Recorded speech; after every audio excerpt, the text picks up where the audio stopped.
Hello fellow grower, and welcome to my channel on container gardening. This plant is called African bitter leaf. Sikat ito sa Africa dahil ginagamit na panluto at panggamot din ng iba't ibang klaseng sakit. Kasama na dyan ang diabetes. Tinawag siyang bitter leaf dahil sobrang pait ng kanyang dahon. In this video, isa-share ko sa inyo kung paano paramihin itong African bitter leaf through cuttings. Kumuha tayo ng tangkay na at least pencil size. Gaya nito. Mas maganda yung brown na talaga yung katawan, pero pwede rin nating buhayin itong ganitong medyo green pa siya. Basta mataba. At least pencil size.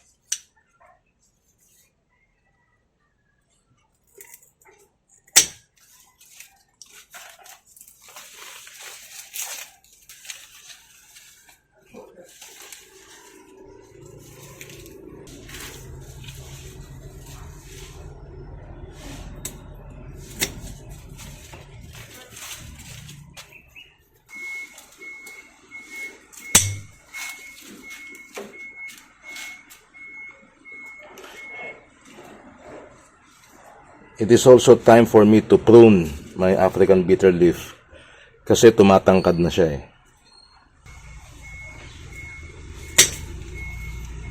I-cut natin sa tamang size. Yung size niya, at least meron tayong dalawang node na kung saan pwedeng tumubo. So, putulin ko dito. Then tanggalin natin yung mga dahon.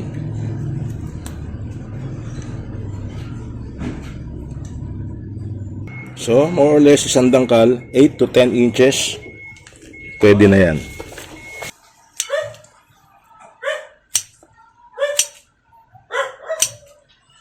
Masyado ng payat, masyado ng mura. So, maliit na ang tsansa na ito ay mag-ugat. Mabubulok lang. Kung smaller than pencil size, pwedeng paugatan, basta brown ang kanyang stem, magulang na.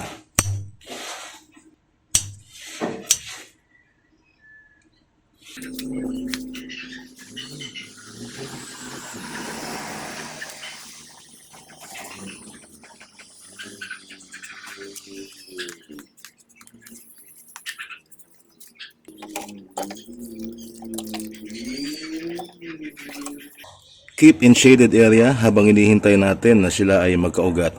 Pwede silang ilagay doon sa maliwanag na lugar. Huwag lang doon sa direktang naiinitan ng araw kasi baka maunahan ng pagkatuyo ang mga cuttings. So today is August 24. Magkaroon tayo ng update sa resulta nila after a few weeks. See you then. Alright. Today is September 17 at eto na yung ating mga African bitter leaf cuttings na pinaugatan. So, gaya ng nakikita nyo, lahat naman sila ay nagkaroon ng bagong sibol. Pati na itong medyo maliit pero magulang na branch.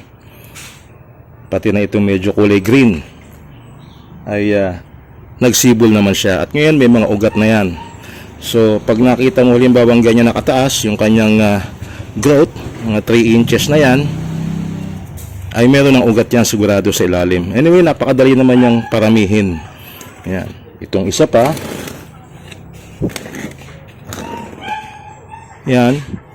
Ay nag-sprout na rin lahat. Okay? So, ito, pwede na itong paghiwa-hiwalayin. At para ipakita sa'yo, kung ano ba itsura ng ugat niya pagka ganito karami na ang kanyang growth, baklasin natin dito sa kanyang container.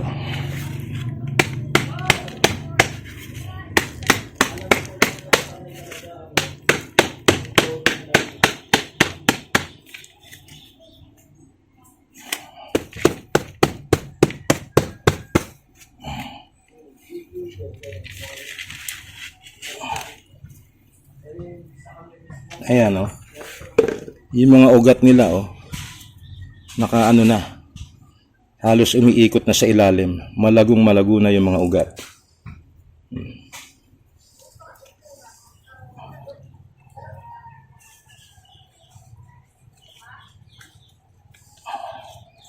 Kahit maputol yung ugat niya, basta may natitira pa siyang ugat, ayan, buhay na yan. Okay? So kung gusto mo magkaroon ng African bitter leaf, may nabibili nito sa internet. Sa Lazada in particular, may nakita akong mga nagbebenta nito. At yung talbos nito, pwedeng iluto, isahog sa pagkain, kaya nga lang ay napakapait. So humanda ka na sa pait ng dahon. Ito pa yung isa. Ayan. So pwede ko na silang i-repack. Okay? So yan po ang African bitter leaf at kung paano siya paramihin. Through cuttings lang. Maraming salamat sa panonood. Magkita-kita tayo sa mga videos pa ni Late Grower. Bye-bye!